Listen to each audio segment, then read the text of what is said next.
Tonight we talk about Mark Antony, Cleopatra, and a river of roses. You can almost feel the weight of the Egyptian air settling on your shoulders, the faint sweetness of lotus incense, the hush of silk banners stirring over the Nile.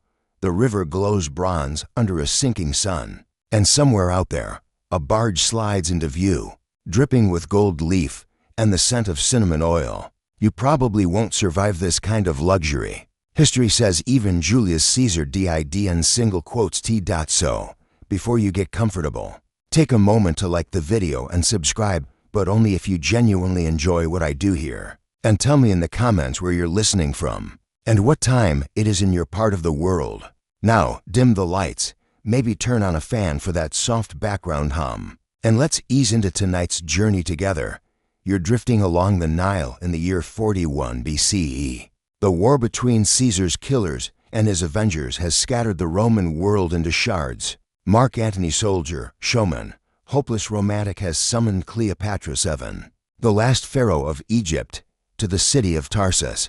He expects a political ally. What he gets is theater. She arrives not in haste, but in choreography, a barge whose sails shimmer purple, oars silvered like fish scales, and musicians disguised as cupids fanning her with peacock feathers. Ancient sources claim the air itself smelled of roses for miles. Plutarch swears the citizens ran to the harbor just to see if Aphrodite herself had come to visit. Historians still argue whether that's poetic exaggeration or royal propaganda, but honestly, if anyone could perfume an entire river, it was Cleopatra.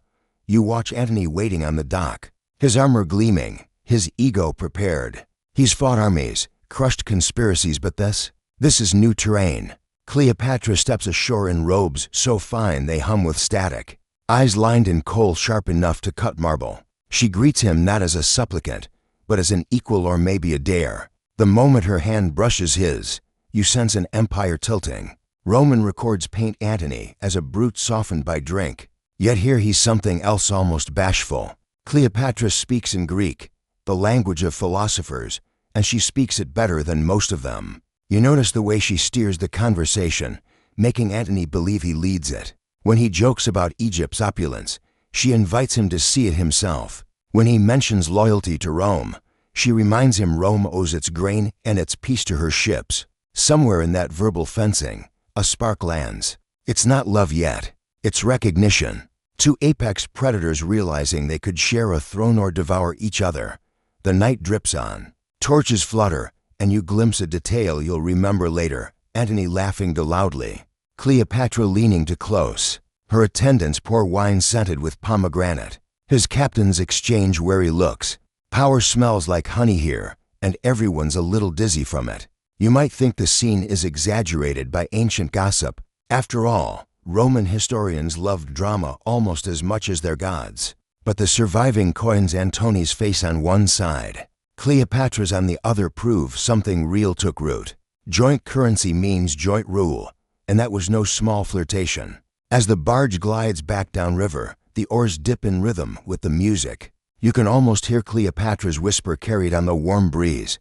Come to Alexandria, General. See how a queen entertains. Antony will go, and you'll follow, because the river has already decided your direction. The next morning in Alexandria, sunlight drips through alabaster windows like liquid gold. You wake to laughter echoing down mosaic corridors, Antony's deep and reckless, bouncing off the marble. You follow the sound into Cleopatra's great dining hall, where opulence doesn't just exist, it performs. Perfumed fountains burble with rosewater. Silver platters gleam under fig leaves. The floor itself is an artwork. Tiny glass tesserae arranged into a river god pouring wine for a queen. You take a seat among courtiers, pretending you belong, though you know no mortal really does. Cleopatra reclines on a couch draped in Tyrian purple, its hue so rare it's practically currency. She looks amused, eyes half-lidded like a cat that knows it can pounce whenever it pleases. Across from her, Antony leans forward, still armored, but losing the battle against his own grin. You can tell he's already half a subject in this kingdom of perfume and psychology. The feast begins not just a meal, but a negotiation disguised as indulgence. A slave approaches with a tray of gilded cups. Each is filled with dark wine sweetened by date syrup. Cleopatra raises hers and says softly, "To the blending of worlds." Antony, who never met a toast he didn't like, clinks his cup and replies, "To the gods who dare to watch. It's the oldest trick in diplomacy. Make the serious look playful, and the dangerous seem delicious." You can feel the political stakes under the laughter. Egypt needs Rome's protection. Antony needs Egypt's wealth. Yet somehow, the arithmetic feels secondary. They're too busy studying each other's silences. Cleopatra starts her legendary wager. "Let's see," she teases. "Who can spend more on a single meal?" You assume it's another flirt, until she removes an earring, a pearl the size of a dove's egg. Ancient writers swear it was worth a fortune. She dissolves it in vinegar and drinks it, winning instantly. Historians still argue whether that pearl was real or whether Pliny the Elder just enjoyed a good story. Either way, you can almost hear the faint fizz as her legend begins to ferment. Antony bursts into laughter that shakes the table. He promises to match her extravagance, though you sense he never will. It's the laughter of a man realizing he's been outperformed and enchanted. Cleopatra smiles, and behind that smile lies the entire survival plan of her dynasty. You catch the faintest glance she gives her advisors, the tiniest nod that says, "He's ours now." Later, when the torches burn low, Antony and Cleopatra walk through the palace gardens. The night hums with crickets and intrigue. Somewhere in the papyrus thickets, you hear the Nile murmuring like a conspirator. Antony pauses by a reflecting pool, staring at the ripples. He says he misses the clarity of battle. Cleopatra answers, "Then learn to fight in different arenas." It's hard to tell which of them understands first that this is no temporary alliance. Rome and Egypt are falling into each other's orbit like twin stars doomed to collide. You might pity them if the moonlight didn't make it all look so exquisite. By dawn, Antony's warships gleam at anchor below the palace terraces, their Roman eagles fluttering beside Egyptian banners. The people cheer, some for their queen, some for the strange foreign hero who feasts like a god. And somewhere in that mingled roar, history shifts its weight. Before the week is out, Antony declares he'll stay in Alexandria longer than planned. His generals whisper that he's bewitched. You know better. He's addicted to power, yes, but also to the story he's living. The one Cleopatra is scripting for him line by line, cup by cup, kiss by kiss. Days slide into weeks in Alexandria, and you begin to sense that the city itself has joined their affair. Every courtyard, every market stall, every ripple of the Nile seems choreographed to Cleopatra's rhythm. You wander through her palace, that marble labyrinth built to impress Rome and seduce the world. Peacocks stroll across the colonnades. The air tastes of honey and salt. Musicians play scales meant to sound like sighs. Cleopatra's talent isn't just beauty, it's production design. You watch her prepare for Antony's next visit as if directing a stage play. Servants adjust the light by repositioning bronze mirrors so her skin glows like dawn. Incense burners are hidden behind curtains so the smoke drifts in controlled curls. Even her footsteps are rehearsed. Historians still argue whether this was genuine affection or political theater, but in her world, what's the difference? She's creating a narrative that Antony can't escape, that Egypt is not a province to be conquered, but a dream to be obeyed. When he enters the hall, every torch flares brighter. You swear even the Sphinx statues seem to lean closer. Antony, battle-scarred, sunburned, Roman to the bone, stands for a heartbeat in silence. Then he laughs, and the illusion is complete. The general has stepped onto her stage. They dine again, though tonight's spectacle is subtler. Instead of gold, she offers him a bowl of figs from her own garden. Simplicity, she says, is the rarest luxury. Antony chuckles, pretending not to notice the dancers swirling around them dressed as river nymphs. You suspect he knows he's being played, but he doesn't care. Some traps are worth springing twice. You pause at the edge of the hall, studying the mechanical wonders that decorate her court. Tiny golden birds that flutter their wings, an automatic fountain that sings when the water hits its hidden reeds. These are not myths. Fragments of similar contraptions have been found across the Hellenistic world. But here they serve another purpose, to blur the line between divine and human. Cleopatra is reminding Antony that she's not merely a ruler, she's a living embodiment of Isis, the goddess of love and magic. Outside, the city burns with festivals. Antony rides with her through the streets in a chariot of silver, scattering coins to the crowd. Children shout his name, though they pronounce it with Egyptian lilt, Antonius, as if he's already one of them. You can't help smiling at the irony, Rome's great conqueror being conquered by applause.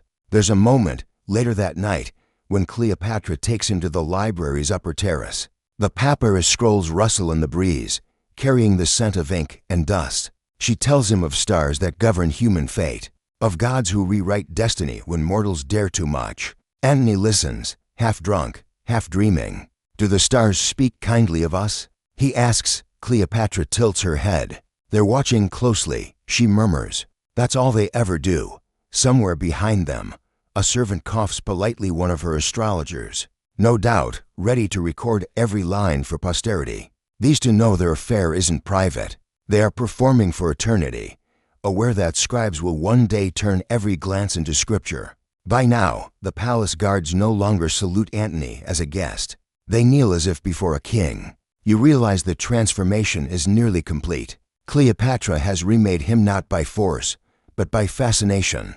The soldier who once marched through mud now bathes in rosewater. The man who once commanded legions now waits for the flicker of a queen's smile. And you, standing in the perfumed dark, understand the danger. When love becomes spectacle, truth dissolves like pearls in vinegar. By the time the Nile floods again, Antony is no longer merely visiting Egypt, he's become part of its ritual. You watch him shed the last traces of Rome like a snakeskin. The sharp bronze of his armor now gathers dust in a corner, traded for linen robes threaded with gold. His soldiers whisper uneasily. Their commander looks more priest than general. Cleopatra calls him my Dionysus, god of wine and ecstasy. And soon Alexandria joins in. They stage processions through the streets, mock triumphs where Antony rides beside Cleopatra, dressed as Isis, their chariots overflowing with garlands. The crowd throws lotus blossoms. Musicians play until the air itself vibrates. You can almost smell the mix of jasmine and sweat, of incense and politics. Historians still argue whether these festivals were genuine religious devotion or pure propaganda. But to the onlookers it hardly mattered. It was theater that smelled like heaven. At night, you follow them to the Society of the Inimitable Livers, an exclusive club where Cleopatra and Antony dine with a handful of trusted friends. Their motto is simple: live as if tomorrow will never arrive. The parties start at sunset and often last until the next one. They wager on everything: who can drink more, who can invent a new flavor of perfume, who can recite the most scandalous line of poetry. Antony loses often, though Cleopatra lets him win occasionally, just enough to keep the illusion alive. You'd think all this extravagance would dull the edges of politics, but it sharpens them instead. Cleopatra knows Rome's eyes are watching. Every dance, every rumor of Antony's decadence, helps paint Octavian, the rival waiting in Italy, as a dull bureaucrat compared to this god-king duo. Basking in sunlight, you realize the war for Rome's soul has already begun, and it's being fought with scent and silk instead of swords. One night, the queen leads Antony to her private garden, where a small canal feeds into the Nile. Lanterns float on the water like tame stars. She speaks of the river's moods, of how it floods and recedes, giving life and taking it away. Everything Roman is stone, she says softly. Everything Egyptian flows. Antony watches the reflection of the moon ripple on the current, and for once he's silent. Maybe he understands that his fate is already drifting downstream. A servant appears, bearing a dish of dates dusted with gold flakes, a real detail, mentioned by later chroniclers who swore Egypt's banquets glittered literally. Antony pops one into his mouth and laughs, flakes clinging to his beard. Even our food shines now, he jokes. Cleopatra grins, as it should when the world belongs to us. But you see the crack beneath the splendor. His letters from Rome go unanswered. His allies grow suspicious. And yet, he can't leave. He's too entangled in this golden web, too accustomed to waking to the sight of Cleopatra reclining on silken cushions, a scroll in one hand and a dagger in the other. Queen, scholar, goddess, and warning. Occasionally, Antony trains with his troops outside the city walls, perhaps trying to remember who he used to be. The men still obey him, but their eyes flicker with doubt. He's not the commander who stormed Parthia. He's the man who built a temple to his mistress. You watch him return to the palace each time, dust clinging to his robe, and you know he prefers the scent of myrrh to sweat now. In one of those quieter nights, Cleopatra asks, "Do you miss Rome?" Antony shrugs. "Only when I'm sober." She laughs a low, dangerous laugh and kisses him before the joke curdles. The river sighs beyond the balcony, carrying whispers of destiny neither of them can yet hear clearly. But you can. It sounds like the rustle of laurel leaves burning in the distance. The seasons pass, and Egypt glitters at its zenith, a kingdom of mirrors where even the sand seems to shimmer in allegiance. You drift through the marble halls, watching Antony and Cleopatra preside over banquets that look less like meals and more like cosmic ceremonies. Their children crawl across the same mosaics where philosophers once debated, their laughter echoing against pillars carved with hieroglyphs of gods, who now seem to watch with approval or maybe concern.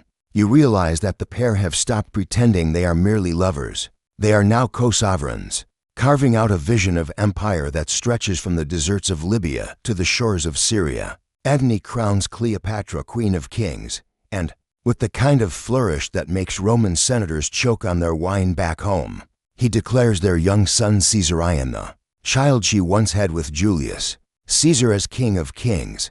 Historians still argue whether that ceremony was meant as a sincere political declaration or just another act in their glittering pageant. Either way, it terrified Rome. You watch as Antony gifts vast territories to Cleopatra's children, parceling the world like party favors, Armenia for one, Media for another. Even the Nile itself seems to swell with pride. The festival that follows turns Alexandria into an open-air theater. Dancers dressed as constellations twirl through the streets. Petals rain from rooftops. Cleopatra sits beneath a canopy of beaten gold, the scent of roses heavy enough to make you lightheaded. Antony sits beside her, his Roman armor polished but purely decorative, now a costume in a queen's play. Somewhere in the crowd, a Greek scholar whispers, "The gods have returned." You can't tell if he's reverent or afraid, because with every proclamation, every garland draped around their thrones, Antony and Cleopatra are daring the universe to notice. Still, cracks shimmer under the spectacle. You hear murmurs among the soldiers, grumbles about unpaid wages, unease about Roman loyalty eroding under Egyptian indulgence. You catch Antony late one night pacing a terrace, staring at the dark horizon beyond the harbor. He's calculating how much longer this dream can float before it sinks under its own perfume. Cleopatra joins him, barefoot, wrapped in linen that clings to her like mist. You think to romanly, she teases. "The gods favor the bold." He smirks, but doesn't answer. The moonlight reveals the lines deepening around his eyes. Somewhere, he knows Octavian waits in Italy, gathering both armies and rumors. The Roman Senate, once his ally, now treats him like a ghost who forgot to die after Caesar. You feel the slow tightening of fate, invisible but certain as a drawn bowstring. To distract themselves, or perhaps to prove something, they throw another feast. This one on the Nile itself. Barges float side by side, each one decked with lanterns and tapestries. The air fills with harp music and laughter that almost drowns out the fear. Antony lifts his cup and declares, "Tonight, we own the world." Cleopatra answers, "Then may the world behave itself." You can't help but smile. Even as they tempt doom, they do it with exquisite timing. But the rumor you hear whispered along the riverbanks is darker. Octavian's envoys are in Syria, spreading pamphlets accusing Antony of betraying Rome, of selling himself to the East, of calling Cleopatra Queen of the Romans. The words slither through the empire like snakes in the sand. Cleopatra knows it too. Her smiles are tighter now, her jokes more precise. Still, they go on shining. They have no choice. Great love stories rarely end with moderation. As the festival lights fade and the Nile resumes its ancient calm, you sense it. The water itself seems to hesitate, as if the river knows what must come next. A storm is building beyond the horizon, and it's bringing war on its back. The storm begins not with thunder, but with whispers. You hear them first in the marble corridors of Alexandria, then echoing through the halls of Rome, tales of Antony bewitched, of Cleopatra scheming to rule the world from her scented throne, Octavian cold, patient, lethal in his calm feeds the rumor like a priest tending a sacred flame. You can almost smell the ink of his propaganda scrolls drying under the Mediterranean sun. Antony, he claims, has forgotten what it means to be Roman. He has knelt to the Queen of Egypt, given her the treasures of the East, and pledged his allegiance to her son. Some even say Cleopatra has promised him the crown of the world in exchange for Rome itself. Historians still argue whether Octavian truly believed this, or whether it was just the most brilliant smear campaign in history. Either way, the Senate swallows it whole. Back in Alexandria, you watch Antony try to laugh it off. Let Octavian play with his scrolls. He says over dinner, "I command soldiers, not ink." Cleopatra doesn't answer. She's studying him, weighing the man she's built against the war she knows is coming. Her astrologers warn her that the stars grow restless. The Nile runs higher than usual that year, a bad omen. Or perhaps just coincidence, but the priests whisper that the gods are shifting sides. You wander through the armory as blacksmiths hammer armor that gleams like midnight. Egyptian craftsmen inscribe Antony's insignia beside hieroglyphs of Horus. It's a strange fusion, Roman steel wrapped in Egyptian divinity. Even the weapons seem confused about which empire they serve. Outside, recruits march under banners stitched with both eagles and cobras. You can feel the tension hum in the air, a mixture of pride and foreboding. At court, Cleopatra hosts diplomats with her usual grace, though her tone is sharper now. The jokes are fewer, the laughter rehearsed. She spends long nights in the temple of Isis, barefoot, praying beside burning pools of oil. You stand at the threshold, watching her reflection flicker in the flames. It's not vanity anymore, it's strategy wrapped in desperation. One morning, Antony announces he will march on Armenia again, a show of strength to silence his Roman critics. You follow his column as it winds out of Alexandria, through the desert heat that shimmers like glass. His soldiers chant his name, but their rhythm feels forced. The campaign is a failure before it begins. Supplies falter, morale collapses. Rumors return faster than his legions. By the time Antony limps back to Cleopatra's harbor, Octavian already controls the narrative. You're there when the letters arrive, scroll after scroll filled with poison ink. The Senate has stripped Antony of his titles. Octavian calls him a traitor to Rome, a slave of the East. One message even claims Antony has written his will, leaving everything including Rome itself to Cleopatra. Historians still argue whether that will was real or forged. Either way, it works. Cleopatra listens in silence as Antony reads the accusations aloud. His voice cracks once, barely. Then he tosses the parchment into the brazier and watches it curl into ash. So he mutters, "Rome wants a monster? Let them have one." You feel the air shift around him, the last thread of restraint snapping. Outside, the drums of war begin to sound. Octavian's fleet gathers in the west, sails like rows of shark fins glinting on the horizon. Antony and Cleopatra stand together on the palace balcony, their silhouettes framed by torchlight.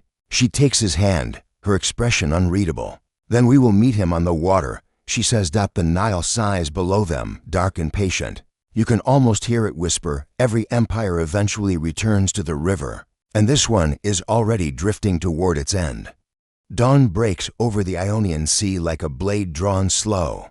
You stand on the deck of Antony's flagship at Actium, salt clinging to your lips, the air thick with the smell of pitch and dread. Around you, nearly 500 ships wait, sails furled, their oars poised like rows of teeth. Across the narrow gulf, Octavian's fleet glitters under the rising sun, smaller, sharper, steadier. It feels less like two armies and more like a wager between gods. Cleopatra's royal galley gleams among Antony's squadrons, its hull inlaid with gold, its stern crowned with purple silk. Historians still argue whether her presence was a military necessity or a romantic disaster. Either way, she's here because Cleopatra never watched history from the audience.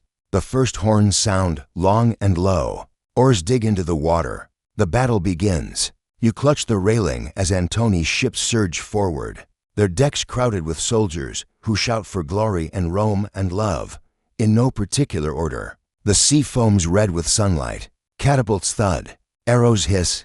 The clash of metal echoes like thunder trapped in a jar. At first, Antony's heavier ships seem to dominate. They ram through Octavian's smaller vessels, splintering wood and courage alike. But the wind shifts. Octavian's Admiral Agrippa, cool and cunning, uses maneuverability as his weapon. His lighter crafts circle the lumbering Roman-Egyptian fleet like jackals around a bull. Smoke rolls across the water. You cough, the air bitter with tar and despair. From her galley, Cleopatra watches in silence, her face unreadable. You can almost see her calculating the tide, the wind, the odds. When flames catch one of Antony's transports, she glances toward her helmsman. A single nod. Her fleet begins to pull away slowly at first. Then with growing speed, Antony sees it too late. Shouts rise. The queen is retreating. Some call it betrayal, others preservation. Historians still argue whether she fled out of fear or strategy. But all agree on what happens next. Antony, the great general of Rome, abandons the line and follows her. You feel the moment like a physical whelm, the sudden vacuum where command should be. His admirals scream orders, but discipline shatters. The fleet collapses into chaos. Octavian's ships strike mercilessly, their oars cutting through water and men alike. The sea turns to fire, the air to ash. Antony's galley races after Cleopatra's, the wind snapping its tattered sails. When he finally reaches her, the decks are strewn with the wreckage of pride-broken spears. Spilled oil, silence. Cleopatra greets him not with apologies, but with a look so steady. It feels like surrender disguised as love. He doesn't speak. He just leans against the mast, staring into the distance where his Rome burns across the water. For 3 days they sail south in silence. No music, no laughter, only the creak of wood and the sigh of waves. You sit near the bow, feeling the ghost of empire trailing behind you like smoke. Antony doesn't sleep. When he finally speaks, his voice is hoarse. "We'll rebuild," he mutters. "Rome loves a comeback." Cleopatra touches his arm. "Then let's give them one worth remembering." But you can tell even she knows the tide has turned. Power is no longer theirs to command. It's something they must now bargain with. The Nile awaits them, wide and merciless. It will welcome them home, but not as gods, only as fugitives. As the coast of Egypt rises from the haze, you catch one last glimpse of the horizon behind. The smoke of Actium still stains the sky, curling upward like a dark prophecy. The river of roses they once ruled has become a river of embers, and the world, ever practical, has already begun to choose its next victors. You return to Alexandria beneath a sky the color of tarnished bronze. The city still sparkles from a distance, but as you draw closer, you sense the hollowness beneath the gilding. The harbor that once roared with festival songs now hums with the low unease of soldiers, counting dwindling rations. Antony disembarks first, thinner, older, his confidence folded neatly away like a ruined banner. Cleopatra follows, face serene as ever, but her eyes no longer shine like victory. They glitter like calculation. The palace receives them in silence. Marble floors echo with their footsteps. The fountains murmur with gossip they'd rather not hear. Antony spends his days in training drills, swinging his sword as though motion alone could reforge destiny. Cleopatra, meanwhile, works in shadows, selling treasures, bribing officials, building alliances out of sand and charm. You see her in the audience chamber, negotiating with envoys from the east, offering gold, grain, even promises of divine favor. She speaks softly, but every word drips with urgency. Her greatest treasure, the vast hoard of Egyptian gold, is moved secretly into vaults beneath the temple of Isis. Some say she hides it to buy safety if the Romans come. Others claim she plans to burn it before letting Octavian's soldiers touch it. Historians still argue which version is true, but both smell equally of desperation. One evening, Antony and Cleopatra dine alone for the first time in weeks. The torches flicker weakly, casting them in alternating halves of light and shadow. He breaks the silence with a laugh that sounds like splintering wood. "The Romans think me dead already," he says. Cleopatra pours wine into his cup. "Then let them be right," she answers, too calmly. Antony stares at her, unsure if she's joking. "Fake your death," she explains, her voice barely above a whisper. "See who still fights for you when you're gone.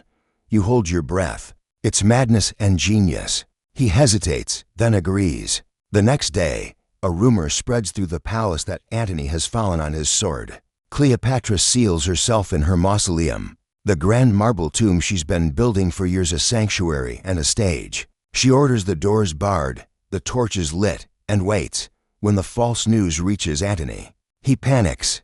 The plan was hers, but she's carried it too far. He rushes through the city, shouting her name, while guards scatter and servants weep. By the time he reaches the tomb, the doors are closed. "Cleopatra," he cries. Inside, her voice echoes faintly, "If you are truly alive, prove it." The scene dissolves into chaos. Antony, convinced she's dead or soon will be, turns his sword on himself. The blade bites deep, but not enough to kill. His soldiers lift him, bleeding, to the tomb doors. Cleopatra orders her women to lower ropes from a window. You watch, breath held, as they haul the dying general upward, his armor slick with blood, his face pale as marble. He smiles when he sees her, just once. "I did it for you," he gasps. She kisses him, and the taste of iron and roses fills the air. When he dies, Cleopatra closes his eyes herself. "You'll be remembered," she says softly, "as the last Roman who truly lived." Outside, the city trembles. Octavian's fleet has entered the harbor. The eagle standards of Rome gleam beneath the Egyptian sun. Inside the sealed tomb, Cleopatra kneels beside Antony's body. The queen who once ruled half the world now rules only silence. She touches his hair, still smelling faintly of smoke and salt, and whispers, "Then it's my turn." You can almost feel history holding its breath. The gods who once watched with amusement are silent now, waiting to see what ending she will write for herself. Dawn slinks through the shutters like a thief, pale and cold. You can hear the distant thud of Roman boots echoing through Alexandria's streets, the final percussion of empire. Cleopatra sits before a bronze mirror, her fingers trembling slightly as she braids her hair. The world outside her window has already decided her fate, but inside this dim chamber, time hesitates. You can almost imagine the gods peering down, whispering wagers to each other. Will the Serpent Queen bend or break? Octavian sends word that he wishes to see her alive. Alive. The word carries more threat than mercy. Cleopatra knows what that means. Chains of gold, a mockery parade through Rome, her image jeered by crowds that once hailed her beauty as divine. She will not give them that satisfaction. Still, she agrees to meet him. The young Roman enters her audience chamber with the smug composure of a man who has never lost anything. Cleopatra reclines on a couch of crimson silk, her wrists bare of jewels, but her poise flawless. You feel her power even in defeat. It hums beneath her voice. "You have conquered me, Caesar," she says. "But have you conquered yourself?" Octavian doesn't flinch, though the question stings. He praises her eloquence, promises safety for her children, insists that Rome will treat her kindly. The words taste like dust. Cleopatra smiles, one of those smiles that make men forget logic, and gestures toward a small chest. Near her feet, inside rests her crown, simple gold now dulled with time. She offers it to him. "Take it, then." Egypt has no more use for it.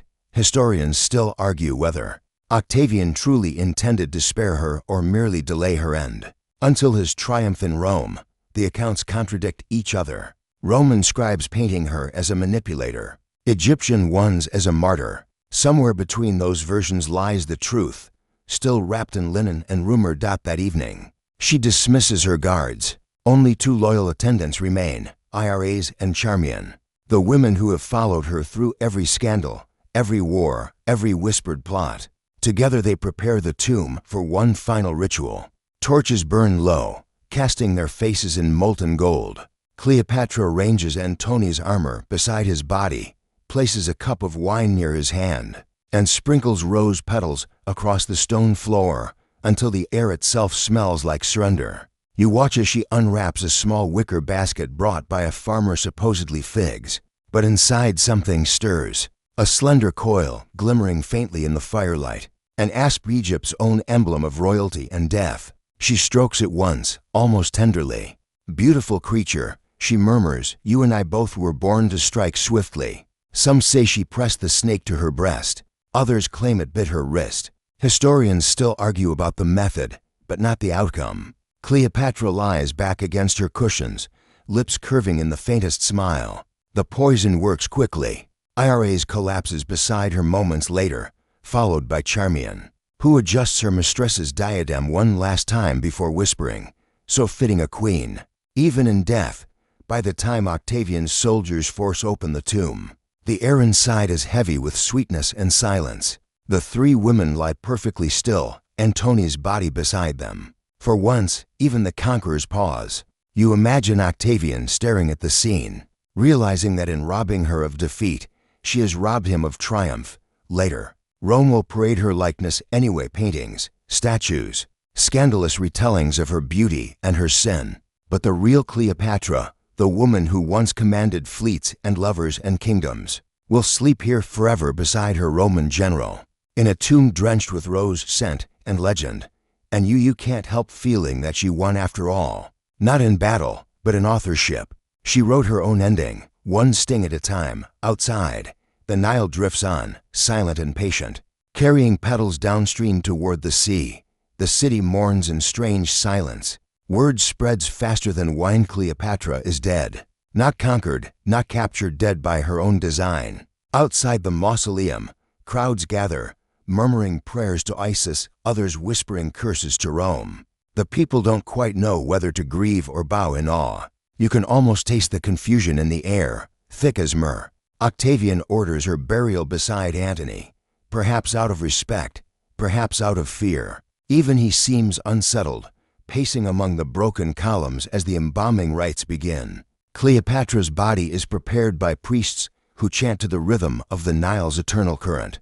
They anoint her with oils of lotus and cedar, swaddle her in linen woven with gold threads. One papyrus record claims that a single rose was placed over her heart, the last of those petals she scattered during her reign. Whether that detail is true or not, you can almost see it, a crimson heartbeat preserved in silence. The funeral procession winds through the city that once bent its knee to her. Traders close their stalls, sailors lower their sails. Even the crocodiles along the riverbanks seem to lie still. You walk alongside, feeling the weight of centuries pressing down. The queen who once made emperors tremble now drifts past as a bundle of silk and memory. Octavian, now master of both East and West, watches from the palace balcony. He's won everything: lands, titles, eternity carved in marble. And yet, there's that flicker of unease again, the same he felt when he saw her lifeless in the tomb. Power, he realizes, is easy to steal but impossible to fill. Rome will celebrate his triumph, but Cleopatra will haunt his legacy forever. Her name entwined with his in every retelling. You stand at the harbor as the pyres burn low. The smoke curls into the sky, dark as ink, and somewhere in that haze, Antony and Cleopatra seem to rise together, two figures drifting upward, their silhouettes merging until they are indistinguishable. Lovers, enemies, myths, perhaps all three. In the months that follow, Egypt bends fully to Roman rule. Coins bear new faces. Statues of the queen are quietly removed, though some peasants continue to place offerings where her likeness once stood: bread, honey, garlands of lotus flowers. They whisper that her spirit walks by the river at night, still searching for Antony, or perhaps just for the reflection of her own legend in the dark water. Historians still argue about the truth. Was Cleopatra a patriot defending her realm, or a manipulator chasing personal glory? Was Antony a hero undone by love, or a general undone by pride? You suspect the truth, like the Nile itself, is too vast to map. It bends, it floods, it hides its treasures deep beneath the sand. And yet, something in you believes that the story isn't tragedy at all. It's the oldest kind of human defiance: to love, to dream, to choose one's own ending even when the world insists otherwise. Now the wind carries the last rose petals into the river. The water glimmers faintly in the moonlight, turning red, then gold, then silver as it drifts out toward the sea. You imagine it traveling forever past cities, past empires, past memory itself, until it becomes part of the tide that laps softly against distant shores.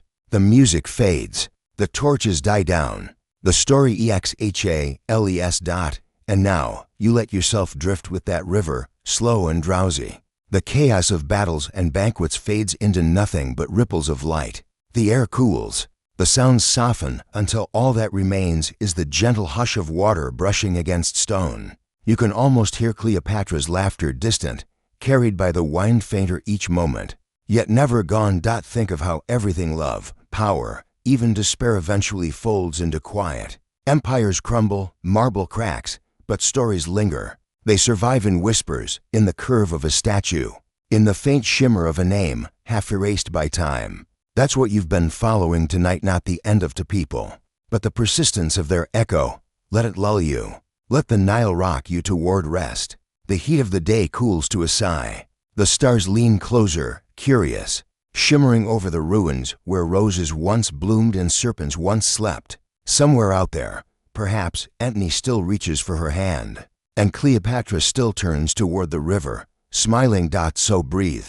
Let history tuck you in, heavy with perfume and dust. The story has ended, but the current keeps flowing. Sleep comes like the tide, unhurried and certain, washing away the noise until only calm remains. Good night, traveler. May your dreams drift as gently as a rose upon the Nile.